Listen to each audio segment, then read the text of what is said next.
Hello दोस्तों, welcome back to my channel Raj classes lecture. आज की वीडियो आपके लिए सबसे ज़्यादा मोस्ट इम्पोर्टेंट होने वाली है, क्योंकि देखिए दोस्तों, कक्षा 10 गणित सबसे ज़्यादा महत्वपूर्ण प्रश्न। देखिए दोस्तों, आज के इस वीडियो में हम आपके लिए क्लास 10th मैथ के सबसे ज़्यादा मोस्ट इम्पोर्टेंट क्वेश्चन को लेके आए हैं, जो बोर्ड एग्जाम 2024 के लिए तो सबसे ज़्यादा मोस्ट इम्पोर्टेंट होने वाले हैं। और देखिए दोस्तों, जो मैं प्रश्न आपको बताने वाला हूँ, यही प्रश्न पेपर में 101% आएगा। ठीक है ना दोस्तों, जो मैं प्रश्न आपको बताऊँगा यही प्रश्न पेपर में 101% आएगा। इसलिए वीडियो सबसे ज़्यादा मोस्ट इंपोर्टेंट होने वाली है, इसलिए वीडियो को लास्ट तक ज़रूर देखें। और देखिए दोस्तों, मैथ के पेपर में आपके 70 में 70 नंबर पक्का आएगा, ये मेरी गारंटी है। ठीक है ना दोस्तों, तो इसलिए आप इस वीडियो को लास्ट तक ज़रूर देखें। तो चलिए दोस्तों, बिना देरी की वीडियो को शुरू करते हैं और हम ना फटाफट से क्वेश्चन को सॉल्व करते हैं। देखिए दोस्तों, हमारा पहला ही मोस्ट इंपोर्टेंट क्वेश्चन है। ठीक है ना दोस्तों, ये देखिए दोस्तों, वेरी इंपॉर्टेंट क्वेश्चन है। जितने भी प्रश्न मैं बताने वाला हूँ, सारे ही प्रश्न बोर्ड एग्जाम के लिए सबसे ज़्यादा इम्पोर्टेंट है। ठीक है ना दोस्तों, तो यहाँ पर देखिए, यहाँ पर हमारा ये पहला ही क्वेश्चन है। ठीक है, हम इसको पढ़ लेते हैं। क्वेश्चन में लिखा है, द्विघात बहुपद एक्स स्क्वायर प्लस के 7x प्लस के 10 के शून्य ज्ञात कीजिए और शून्यंकों तथा गुणांकों के बीच संबंध की सत्यता की जाँच कीजिए। ठीक है ना दोस्तों, तो देखिए हमें क्या करना है, हमारे लिए एक द्विघात बहुपद दे दिया है। ठीक है, ये हमारे पास द्विघात बहुपद है, तो हमें क्या करना है, इसके शून्यांक निकालने हैं। और देखिए दोस्तों, हमें क्या करना है, फिर उसके बाद हमें शून्यांकों तथा गुणांकों के बीच संबंध की सत्यता की जांच करनी है, यानी कि हमें जांच भी करनी है। तो देखिए दोस्तों, ये क्वेश्चन भी काफ़ी ज़्यादा मोस्ट इंपोर्टेंट है। ठीक है, अब इसको हम लोग सॉल्व करेंगे। तो यहाँ पर तो हम लिखेंगे हल। अब देखिए दोस्तों, हम क्या करेंगे, पहले हमें पहला काम क्या करना है, हमें इसके शून्यक निकालने हैं कि भाई शून्यक निकाल लो। हमें इसके शून्यक निकालने के लिए बोला है, तो हम क्या करेंगे, फटाफट से इसके शून्यक निकालते हैं। शून्यक कैसे निकालेंगे, यहाँ पर देखिए दोस्तों, यहाँ पर हमें दे दिया है बहुपद क्या है, एक्स स्क्वायर प्लस के 7x और प्लस के 10। ठीक है, तो अब हम क्या करेंगे, इसके हम ना शून्यक निकालेंगे। ठीक है, शून्यक निकालने के लिए हम क्या करेंगे, इसको हम ना गुणनखंड विधि से सॉल्व करेंगे। ठीक है, तो यहाँ पर देखिए दोस्तों, एक्स स्क्वायर, अब देखिए दोस्तों, हमें क्या करना है, पहले तो नंबर हमने ना बाहर वाले नंबर की मल्टीप्लाई करनी है। एक्स स्क्वायर के पास में कुछ नहीं है, तो यहाँ पर 1 होगा। ठीक है, तो हम क्या करेंगे, 10 और 1 की मल्टीप्लाई करेंगे तो भाई 10 आएगा। ठीक है, 10 आएगा। अब क्या करना है, 10 के हमें ऐसे टुकड़े करना है, जो प्लस या माइनस करने पर हमें बीच वाला नंबर मिलना चाहिए और मल्टीप्लाई करने पर वापस 10 मिलना चाहिए। ठीक है, तो यहाँ पर देखिए दोस्तों, 5 और 2। ठीक है, 5 दूनी 10 होते हैं। ठीक है, और 5 और 2 7 को हम ऐड करेंगे तो भाई 7 होते हैं। ठीक है, 5 और 2 को ऐड करेंगे तो 7 होते हैं। और यहाँ पर देखिए दोस्तों, बीच में x है, तो हम यहाँ पर x लिख देंगे 5x और 2x, कितने 7x। तो 7x की जगह 5x और 2x यहाँ पर पुट कर देंगे। ठीक है, सिंपल है। तो यहाँ पर प्लस 5x और प्लस 2x प्लस के 10। ठीक है, तो यहाँ पर हमने बेसिकली कुछ भी नहीं किया है, 7 को हमने इस तरह से ब्रेक करके लिख दिया है। 7 को हमने लिख दिया है 5x प्लस 2x बराबर 7x। ठीक है, तो इस तरह से हम इस गुणनखंड विधि से इसको करते हैं। अब क्या करना है, अब यहाँ से हमें कॉमन लेना है। ठीक है, यहाँ पर हमें x कॉमन मिल जाएगा, तो x प्लस 5। ठीक है, अब यहाँ पर हम क्या लेंगे, यहाँ पर हम ना 2 कॉमन ले लेंगे। ठीक है, तो यहाँ पर भी आ जाएगा हमारा x प्लस 5। ठीक है, तो इस तरह से हम क्या करेंगे, अब देखिए दोस्तों, हमारा 2 कोष्टक है, इसमें देखिए दोस्तों एक जैसा कोष्टक है। ठीक है, तो हम क्या करेंगे, इसको तो हम लिख लेंगे एक बार x प्लस 5, और देखिए दोस्तों, बचे हुए को हम ना दूसरे कोष्टक में लिख लेंगे। क्या बचा है, x बचा है और प्लस के 2 बचे हैं, x प्लस 2। अब देखिए दोस्तों, हमें क्या करना है, हमें शून्यक निकालना है। ठीक है, शून्यक निकालने के लिए हम क्या करेंगे, इसको बेसिकली शून्य के बराबर रख देंगे। ठीक है, तो यहाँ पर देखिए दोस्तों, पहले हम ना x प्लस 5 को शून्य के बराबर रखेंगे, x प्लस 5 बराबर 0। अब 5 को इधर लेके आएंगे तो x बराबर माइनस के 5। ठीक है, तो हमारा पहला शून्य का तो निकल चुका है। ठीक है, x की वैल्यू माइनस के 5। अब हम ना इसको 0 के बराबर रखेंगे। ठीक है, तो यहाँ पर ये निकल के आएगा माइनस के 2। ठीक है, तो इस तरह से हमारा निकल के आएगा शून्य। अब देखिए दोस्तों, हम क्या करेंगे, बेसिकली इसको हम ना अल्फ़ा नाम दे देंगे। ठीक है, और इसको हम ना बीटा नाम दे देंगे। अब ऐसा मैंने क्यों किया है, अभी आपको जस्ट पता चल जाएगा। ठीक है, अब देखिए दोस्तों, हमें क्या करना है, अब हमें देखिए दोस्तों, हमने शून्य के निकाल लिए हैं। शून्य कितने निकले, एक तो हमारा निकला माइनस के 5 और एक माइनस के 2। ठीक है, इस तरह से हमारे शून्य के निकले हैं। अब देखिए दोस्तों, हमें क्या करना है, अब हमें जांच भी तो करनी है कि भाई इसकी जांच कीजिए शून्य को, और इसके देखिए दोस्तों गुणांकों के बीच सत्यता की जाँच करनी है। ठीक है, तो हम क्या करेंगे, अब इसकी जाँच रह गई है। ठीक है, जाँच करेंगे। जाँच कैसे करेंगे, जांच करेंगे तो देखिए दोस्तों, हम क्या करेंगे, पहले तुम ना इसकी तुलना ax square plus bx plus c से कर देंगे। यहाँ पर हमारे पास बहुपद क्या है, बहुपद है x² प्लस के 7x और प्लस के 10। ठीक है, हम क्या करेंगे, इसकी तुलना करेंगे। देखिए दोस्तों, ax² प्लस के bx प्लस के c से हम क्या करेंगे, तुलना, c से तुलना करने पर देखिए दोस्तों, जब हम इसकी तुलना करेंगे तो यहाँ पर a की वैल्यू क्या निकल के आएगी, a की वैल्यू होता है x² का गुणांक, x² का गुणांक है 1। ठीक है, x² का गुणांक 1, तो a की वैल्यू 1। ठीक है, a की वैल्यू 1। अब देखिए दोस्तों b क्या होगा, यहाँ पर x का गुणांक, तो x का गुणांक क्या है 7, तो यहाँ पर b की वैल्यू 7 आ जाएगी। ठीक है, b की वैल्यू 7। और यहाँ पर c क्या होता है, c होता है अचर पद इसमें कितना है 10, तो यहाँ पर बेसिकली c की वैल्यू 10। अब देखिए दोस्तों, हमने a b c की वैल्यू निकाल लिया। अब चलिए हम इसकी ना जांच करेंगे। तो देखिए दोस्तों, जब हम क्या करते हैं, अल्फ़ा प्लस बीटा क्या होता है, -b/a। ठीक है, अब देखिए दोस्तों, हमारे पास अल्फ़ा बीटा क्या है, अल्फ़ा बीटा जो हमने निकाले हैं, ठीक है, शून्य के निकाले हैं, उसको हमने नाम दे दिया है ना अल्फ़ा बीटा, तो भाई हमारे पास अल्फ़ा बीटा हो जाएंगे। तो अल्फ़ा की वैल्यू कितनी है, तो अल्फ़ा की वैल्यू -5, यहाँ पर -5 प्लस बीटा की वैल्यू -2 बराबर। अब देखिए दोस्तों, माइनस बी की वैल्यू क्या है, बी की वैल्यू है यहाँ पर 7। ठीक है, तो यहाँ पर 7 हो जाएगी, बट्टा ए की वैल्यू क्या है, ए की वैल्यू है 1। ठीक है, 1 हो जाएगी। अब देखिए दोस्तों, हम इसको सॉल्व करेंगे, दोनों तरफ हमारे पक्ष बराबर आने चाहिए। तो यहाँ पर देखिए दोस्तों, प्लस माइनस हो जाएगा। ठीक है, अब देखिए दोस्तों, -5, -2, -7 और बराबर -7।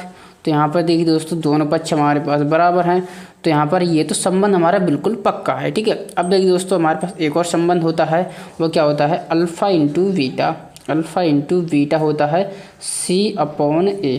यानी कि हम ना दोनों अगर शून्यकों की मल्टीप्लाई करें तो वो c/a के बराबर आना चाहिए। और यहाँ पर हमने अभी क्या किया था, हमने दोनों शून्यकों को जोड़ा तो वो -b/a के बराबर आया। ये तो हमारी सत्यता की जांच हो गई। अब हमें ये और प्रूफ करना है, जब हम दोनों शून्यकों की मल्टीप्लाई करें तो वो c/a के बराबर आना चाहिए। चलिए दोस्तों, हम चेक करते हैं। तो यहाँ पर देखिए, अल्फ़ा की वैल्यू क्या है, -5 मल्टीप्लाई बीटा की वैल्यू -2 बराबर सी की वैल्यू क्या है, सी की वैल्यू यहाँ पर देखिए दोस्तों निकाले थे, इसलिए हम यहाँ पर ए बी सी की वैल्यू निकाले थे। सी की वैल्यू 10 बट्टा ए की वैल्यू 1। ठीक है, अब चलिए दोस्तों, इसको सॉल्व करेंगे। अब देखिए दोस्तों, इधर हम ना मल्टीप्लाई करेंगे तो माइनस होता है प्लस। ठीक है, और 5 दूनी 10, तो 10 बराबर 10। बिल्कुल हमारा ये संबंध भी बिल्कुल पक्का है, LHS और RHS दोनों पक्ष बिल्कुल बराबर हैं। ठीक है, तो इस तरह से हमें क्वेश्चन को करना था। क्वेश्चन बहुत ही ज़्यादा अच्छा है। ठीक है, और ये बोर्ड एग्जाम के लिए सबसे ज़्यादा मोस्ट इंपॉर्टेंट है। ठीक है, तो इसमें देखिए दोस्तों, हमें क्या क्या करना था, बेसिकली पहले हमें इसके शून्य निकालने थे। ठीक है, शून्य हमने निकाल दिए। ठीक है, फिर हमें क्या करना था, फिर हमें इसकी जांच भी करनी थी। ठीक है, तो फाइनली हमने इसकी जांच भी कर दी। ठीक है, जांच हमारी बिल्कुल पक्की है और इसी तरह से हमारा सवाल बिल्कुल समाप्त होता है। ठीक है, तो इस तरह से आप बिल्कुल कर लेना। ठीक है, इसी तरह से हो जाएगा। अब चलिए दोस्तों, हम ना अगले क्वेश्चन की ओर बढ़ते हैं। ठीक है, यहाँ पर देखिए दोस्तों, हमारा अगला ही मोस्ट इंपॉर्टेंट क्वेश्चन है। ठीक है, वेरी इंपॉर्टेंट क्वेश्चन है। ठीक है, इसको हम ना देखते हैं। अब देखिए दोस्तों, हम इसको ना पहले पढ़ लेते हैं कि रैखिक समीकरण युग्म को प्रतिस्थापन विधि से हल कीजिए। ठीक है, तो देखिए दोस्तों, हमारे पास रैखिक समीकरण युग्म को सॉल्व करने के लिए दो विधि होती हैं, एक प्रतिस्थापन विधि और एक होती है विलोपन विधि। ठीक है, अगर देखिए दोस्तों, क्वेश्चन में इस तरह से क्वेश्चन पूछा जाए कि रैखिक समीकरण युग्म को प्रतिस्थापन विधि से सॉल्व करिए, तो आपको प्रतिस्थापन विधि से सॉल्व करना होगा। और अगर बोल दिया जाए कि विलोपन विधि से सॉल्व करो, तो आपको ना विलोपन विधि से हल करना है। ठीक है, और अगर ये बोल दिया जाए कि रैखिक समीकरण युग्म को सॉल्व करो, तो आप दोनों में से कोई सी विधि आप यूज कर सकते हैं। ठीक है ना दोस्तों, तो यहाँ पर हम देखिए दोस्तों, इस क्वेश्चन को हम ना प्रतिस्थापन विधि से सॉल्व करेंगे। ठीक है, तो चलिए दोस्तों, हमारे पास ये रैखिक समीकरण है, पहला समीकरण और ये दूसरा समीकरण है। ठीक है, युग्म का मतलब होता है 2 और रैखिक समीकरण का मतलब होता है जिसमें चर की पावर 1 हो। ठीक है, तो बेसिकली हमने यहाँ पर इसको देख लिया है। ठीक है, अब क्या करना है, हमें इसको ना सॉल्व करना है। ठीक है, तो यहाँ पर हम लिखेंगे हल। अब देखिए दोस्तों, हम इसको हल कैसे करेंगे, तो देखिए दोस्तों, प्रतिस्थापन विधि का मतलब क्या होता है, देखिए दोस्तों, इसमें हम क्या करते हैं, पहले या दूसरे समीकरण से हम ना एक चर की वैल्यू निकाल लेते हैं। ठीक है, जैसे सपोज करिए हमने पहले समीकरण से यहाँ पर s की वैल्यू निकाल ली। ठीक है, फिर हम क्या करते हैं, s की वैल्यू को हम ना समीकरण 2 में रख के यहाँ पर हम t की वैल्यू भी निकाल लेते हैं। ठीक है, तो इस तरह से हम ना प्रतिस्थापन करके हम ना दोनों चर की वैल्यू आसानी से निकाल लेते हैं। ठीक है, अब चलिए दोस्तों, आपको समझ नहीं आया होगा, हम इसको सॉल्व करेंगे तो आपको ना बहुत अच्छी तरह से समझ आ जाएगा। ठीक है, तो देखिए दोस्तों, अब इसको हम लोग सॉल्व करते हैं। ठीक, हमारे पास रैखिक समीकरण है s माइनस टी बराबर 3 और s बटे 3 प्लस टी बटे 2 बराबर 6। ठीक है, तो हम क्या करेंगे यहाँ पर देखिए दोस्तों, समीकरण वन से हम ना s की वैल्यू निकाल लेंगे। ठीक है, तो हम क्या करेंगे यहाँ पर लिखेंगे समीकरण वन से। ठीक है, समीकरण वन से हम ना s की वैल्यू निकाल लेंगे। ठीक है, तो हम क्या करेंगे, t को हम ना इधर भेजेंगे तो ये माइनस का प्लस का हो जाएगा। तो यहाँ पर फाइनली s की वैल्यू निकल के आएगी t प्लस के 3। ठीक है, इसको हम ना समीकरण 3 नाम दे देंगे। ठीक है, अब क्या करेंगे, हमने देखिए दोस्तों पहले समीकरण से यहाँ पर s की वैल्यू निकाली है। ठीक है, तो हम क्या करेंगे, s की वैल्यू को हम ना समीकरण 2 में रखेंगे। ठीक है, तो हम क्या करेंगे, देखिए दोस्तों यहाँ पर लिखेंगे s का मान। ठीक है, समीकरण 2 में रखने पर। ठीक है, तो चलिए दोस्तों हम ना s का मान समीकरण 2 में रखते हैं। ठीक है, तो यहाँ पर देखिए दोस्तों s बटे 3 है और यहाँ पर s की वैल्यू क्या है, s की वैल्यू हम ना ये वाली यूज करेंगे t प्लस 3। ठीक है, तो यहाँ पर t प्लस 3 बटा 3 है। ठीक है, 3, अब यहाँ पर प्लस है, प्लस करेंगे और यहाँ पर t बटे 2 बराबर 6। ठीक है, अब देखिए दोस्तों हम क्या करेंगे, इसको हम ना सॉल्व करेंगे। ठीक है, तो चलिए दोस्तों हम इसको सॉल्व करते हैं। इसका एलसीएम लेंगे, 2 और 3 का एलसीएम आ जाएगा 6। ठीक है, इसका एलसीएम 6 आ जाएगा। अब देखिए दोस्तों 3 का भाग देंगे 6 में तो 2 बार जाएगा और 2 की मल्टीप्लाई हम ना ऊपर कर देंगे। ठीक है, तो यहाँ पर आएगा 2t प्लस के 2 × 6। ठीक है, प्लस अब 2 का भाग देंगे 6 में तो 3 बार जाएगा, 3 की मल्टीप्लाई हम ऊपर करेंगे तो 3t बराबर 6। अब देखिए दोस्तों यहाँ पर 6 क्या है, 6 यहाँ पर भाग में है, जब हम इसको इधर लेके आएंगे तो ये भाई ये मल्टीप्लाई कर देगा। तो यहाँ पर देखिए दोस्तों 2t और 3t यहाँ पर 5t। ठीक है, 5t प्लस 6 बराबर, और यहाँ पर देखिए दोस्तों 6 की मल्टीप्लाई 6 में तो बराबर 36। अब देखिए दोस्तों हम इसको सॉल्व करेंगे तो यहाँ पर देखिए दोस्तों 6 को इधर लेके जाएंगे तो ये माइनस का हो जाएगा, 36 में से 6 जाएंगे तो यहाँ पर 30 बचेंगे। ठीक है, और इधर कितना बचेगा, इधर बचेगा 5t। ठीक है, बराबर 5t। अब देखिए दोस्तों हम ना 5 से 30 को डिवाइड करेंगे तो 5 × 30। ठीक है, तो यहाँ पर t की वैल्यू 6 आई है। ठीक है,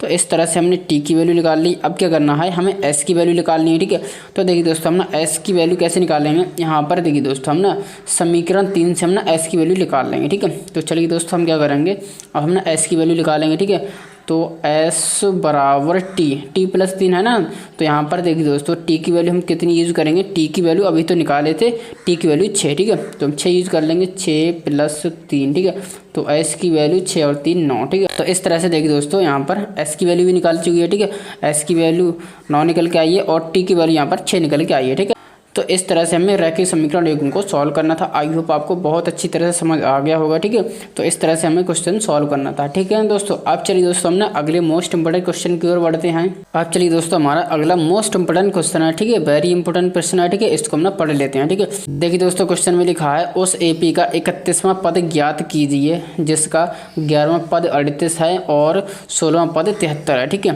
तो यहाँ पर देखिए दोस्तों हमें क्वेश्चन में दे दिया है, हमें ना उस एपी का, जोन सी एपी यहाँ पर बनने वाली है उस एपी का हमें 31वां पद ज्ञात करना है और उस एपी का 11वां पद 38 है और यहाँ पर 16वां पद 73 है। ठीक है, तो हमें क्या करना है, 31वां पद ज्ञात करना है। ठीक है, कैसे करेंगे, बहुत ही ज़्यादा मोस्ट इंपोर्टेंट प्रश्न है। ठीक है, यहाँ पर हम इसको ना हल करेंगे। ठीक है, तो हमारे पास दिया क्या है, देखिए दोस्तों हमें निकालना क्या है, देखिए दोस्तों हमें ना 31वां पद निकालना है। तो यहाँ पर देखिए दोस्तों 31वां पद हमारे लिए निकालना है। और देखिए दोस्तों हमें दिया क्या है, हमें 11वां पद दे दिया है, 11वां पद। ठीक है, देखिए दोस्तों 11वां पद। ठीक है, 11वां पद कितना दिया है, 11वां पद दिया है 38 और देखिए दोस्तों यहाँ पर 16वां पद,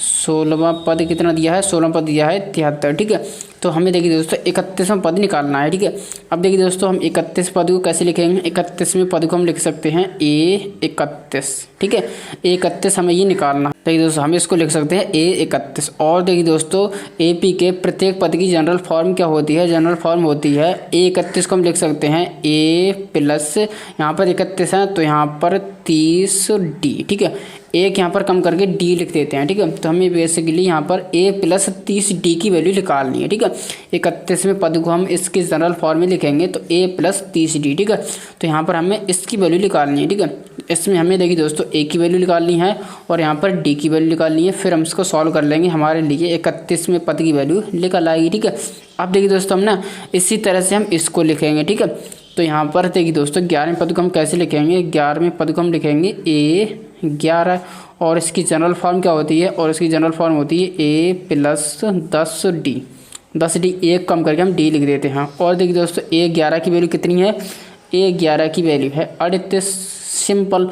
और इसी तरह से हम इसको यहाँ पर लिख देंगे। ठीक है, A16 बराबर A+15D बराबर A+15D। ठीक है, और इसकी वैल्यू कितनी है, इसकी वैल्यू है 73। तो इस तरह से हमने इसको अभी तक करा है। ठीक है, तो ये देखिए दोस्तों मैंने और कुछ भी नहीं करा है, इसको हमने ना इसकी जनरल फॉर्म में लिखा है। ठीक है, तो ये इसकी जनरल फॉर्म होती है और कुछ भी नहीं होता है। ठीक है, अब देखिए दोस्तों हमें क्या करना है, ये तो हमारा समीकरण 1, ये हमारा समीकरण 2 है। ठीक है, अब इसको हम ना सॉल्व करेंगे, इसको हम सॉल्व करेंगे, यहाँ पर लिखेंगे घटाने पर। ठीक है, घटाने पर लिखेंगे तो उसके चिन्ह चेंज कर देंगे। ठीक है, ये प्लस का है तो माइनस का कर देंगे सभी को। ठीक है, अब इससे क्या होगा, ये ए हमारे पास प्लस माइनस का कैंसिल आउट हो जाएगा। 15D में से 10D जाएंगे तो यहाँ पर 5D बचेगा। ठीक है, और ये माइनस के 5D बचेगा। ठीक है ना दोस्तों, और यहाँ पर देखिए दोस्तों 73 में से 38 जाएंगे तो यहाँ पर माइनस के देखिए दोस्तों 13 में से 8 जाएंगे 5 बचेंगे, 6 में से 3 जाएंगे तो यहाँ पर 3 बचेंगे, तो माइनस के 35 बचेंगे। ठीक है, माइनस से माइनस कैंसिल आउट, 5 कम 5 और 5 6 30, तो डी की वैल्यू यहाँ पर 6 निकल के आई है। ठीक है, तो हमने देखिए दोस्तों डी की वैल्यू निकाल ली। अब हमें ना ए की वैल्यू निकालनी है। ठीक है, ए की वैल्यू निकालनी है। ठीक है, तो हम क्या करेंगे, डी की वैल्यू को हम ना समीकरण 1 में रख देंगे। ठीक है, तो चलिए दोस्तों रखते हैं। तो यहाँ पर ए प्लस समीकरण 1 क्या है, A+10D। ठीक है, A+10 और डी, तो डी की वैल्यू यहाँ पर 6 है तो 6 करेंगे बराबर 38। ठीक है, 38। अब इसको सॉल्व करेंगे, 1 मिनट दोस्तों, यहाँ पर ना मैंने यहाँ पर गलत काट दिया, सॉरी दोस्तों। 5 कम 5, 5 7 35 होता है। ठीक है, तो यहाँ पर क्या आ जाएगा, 7 आएगा। ठीक है, सॉरी दोस्तों। ठीक है, तो यहाँ पर 5 कम 5, 5 7 35, 35 को 5 से डिवाइड करेंगे तो ये 7 बार कटेगा, तो डी की वैल्यू 7 यहाँ पर निकल के आएगी। ठीक है, यहाँ पर गलती हुई थोड़ी सी, तो यहाँ पर उसके लिए सॉरी। ठीक है, तो यहाँ पर डी की वैल्यू 7, यहाँ पर भी 7 करना पड़ेगा, यहाँ पर भी 7 कर देते हैं। ठीक है ना दोस्तों, तो अब देखिए दोस्तों हम इसको सॉल्व करेंगे आगे। तो यहाँ पर A+10 7 70 बराबर 38। अब देखिए दोस्तों हमने 70 को इधर लेके जाएंगे तो A बराबर, ठीक है, तो यहाँ पर 38 माइनस 70। ठीक है, तो अब देखिए दोस्तों हम क्या करेंगे, 70 में से 38 घटाएंगे तो A बराबर 70 में से 38 जाएगा तो यहाँ पर माइनस के 32 बचेगा। ठीक है, यहाँ पर हमने A की वैल्यू भी निकाल ली है। ठीक है, तो इस तरह से हमारी D और A की वैल्यू निकल चुकी है। ठीक है, अब हमें निकालना क्या था, हमें तो भाई A 31वां पद निकालना था। ठीक है, हमें 31वें पद की वैल्यू निकालनी थी। ठीक है, तो यहाँ पर देखिए दोस्तों A 31वां पद क्या होगा, A+30D, तो A की वैल्यू माइनस के 32 प्लस 30 और डी की वैल्यू 7। ठीक है, अब इस कैलकुलेशन को हम सॉल्व करेंगे, माइनस के 32 प्लस 30 की वैल्यू 7 में करेंगे तो 7 या 21 210। अब क्या करेंगे, 210 में से हम 32 घटाएंगे, चलिए यहाँ पर हम घटा लेते हैं 210 और 32, 10 में से 2 जाएंगे 8 बचेंगे। ठीक है, और यहाँ पर देखिए दोस्तों 17 बचेंगे। ठीक है, तो यहाँ पर 178 आएगा। A 31वां पद कितना आएगा, 178। ठीक है ना दोस्तों, तो इस तरह से हमें इस क्वेश्चन को सॉल्व करना था। क्वेश्चन बहुत ही ज़्यादा मोस्ट इंपॉर्टेंट है। ठीक है, ये समांतर श्रेणी से लिया गया है क्वेश्चन। ठीक है ना दोस्तों, तो देखिए दोस्तों हमें इसमें क्या निकालना था, हमें देखिए दोस्तों ना 31वां पद निकालना था और इसमें हमें देखिए दोस्तों 11वां पद और यहाँ पर 16वां पद दिया था। ठीक है, तो इनकी मदद से हमने ना 31वें पद को आराम से निकाल दिया है। ठीक है, तो इस श्रेणी का 31वां पद क्या होगा, इस श्रेणी का 31वां पद 178 होगा। ठीक है, तो इस तरह से क्वेश्चन करना था। क्वेश्चन वेरी इंपॉर्टेंट है। ठीक है, तो इस तरह से आप भी कर लेना। अब चलिए दोस्तों हम ना इस तरह से आगे बढ़ते हैं। आगे हमारे पास मोस्ट इंपोर्टेंट क्वेश्चन है।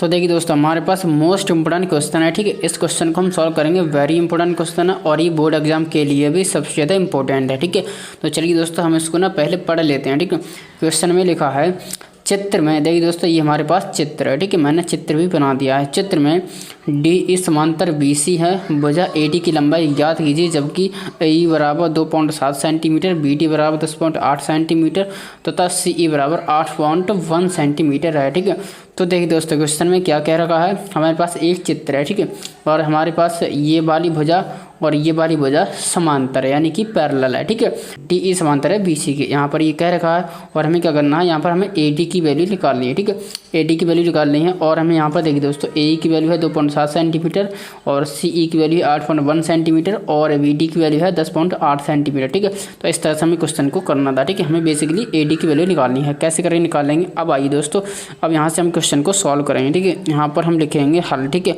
अब इसको सॉल्व कैसे करना है, अब देखिए दोस्तों हमारे पास क्या क्या चीज़ दिया है। तो देखिए दोस्तों हमारे पास जो हमारा ABC त्रिभुज है ना, इसमें हमें दिया है कि DE भुजा समांतर है BC के। ठीक है, ये चीज़ हम लिख लेंगे। तो यहाँ पर देखिए दोस्तों त्रिभुज, ठीक है, त्रिभुज ABC में, ठीक है, ABC में देखिए दोस्तों DE भुजा समांतर है BC के, ये चीज़ हमें दिया है। और देखिए दोस्तों हमें क्या दिया है, AE बराबर दिया है, AE की वैल्यू दी है, AE की वैल्यू दी है 2.7 सेंटीमीटर। और यहाँ पर BD की भी दिया है, BD कितना है 10.8 सेंटीमीटर। और यहाँ पर CE कितना है, CE कितना है 8.1 सेंटीमीटर। ठीक है, अब देखिए दोस्तों यहाँ पर 1 सेंटीमीटर, ठीक है, 8.1 सेंटीमीटर। अब देखिए दोस्तों हमें ना AD निकालना है, AD निकालना है हमें AD। अब देखिए दोस्तों हम क्या करेंगे, तो देखिए दोस्तों इस त्रिभुज में ये बारह भुजा इसके समांतर है, तो हम इसमें ना थेल्स प्रमेय यूज कर सकते हैं। थेल्स प्रमेय क्या कहती है, अगर किसी त्रिभुज में दो भुजा समांतर हैं, तो उसकी अन्य दो भुजाओं का जो अनुपात है ना वो बराबर हो जाता है। यानी कि AD बटा DB का अनुपात वो AE बटा EC के अनुपात के बराबर हो जाएगा। कैसे करके, यहाँ पर देखिए दोस्तों त्रिभुज ABC में, ठीक है, देखिए दोस्तों त्रिभुज ABC में हम क्या करेंगे, AD बटा DB, ठीक है, यहाँ पर AD बटा DB, ठीक है, बराबर होगा AE बटा EC के, AE बटा EC के, ठीक है, EC के। और ये क्यों होगा, यहाँ पर हम लगा रहे हैं थेल्स प्रमेय, ठीक है, थेल्स प्रमेय हम यहाँ पर लगा रहे हैं। और यहाँ पर देखिए दोस्तों थेल्स प्रमेय हम क्यों लगा रहे हैं, क्योंकि यहाँ पर ये वाली भुजा और ये वाली भुजा समांतर है। यहाँ पर देखिए दोस्तों दिया है, ठीक है, DB समांतर है BC के, ठीक है, तो इसलिए हम यहाँ पर लिख भी देते हैं। तो इस तरह से हमें ये करना था। अब देखिए दोस्तों हमें क्या करना है, यहाँ पर AD की वैल्यू निकालनी है, ठीक है, तो हम क्या करेंगे, इसको यहाँ पर पक्षांतर कर देंगे। ठीक है, तो यहाँ पर देखिए दोस्तों DB यहाँ पर भाग में है तो इधर जाके गुणा कर देगा। ठीक है, तो यहाँ पर AD बराबर क्या हो जाएगा, DB गुणा AE और बटा EC, ठीक है, AE EC। अब देखिए दोस्तों हम क्या करेंगे, यहाँ पर सारी वैल्यू यहाँ पर पुटअप कर देंगे।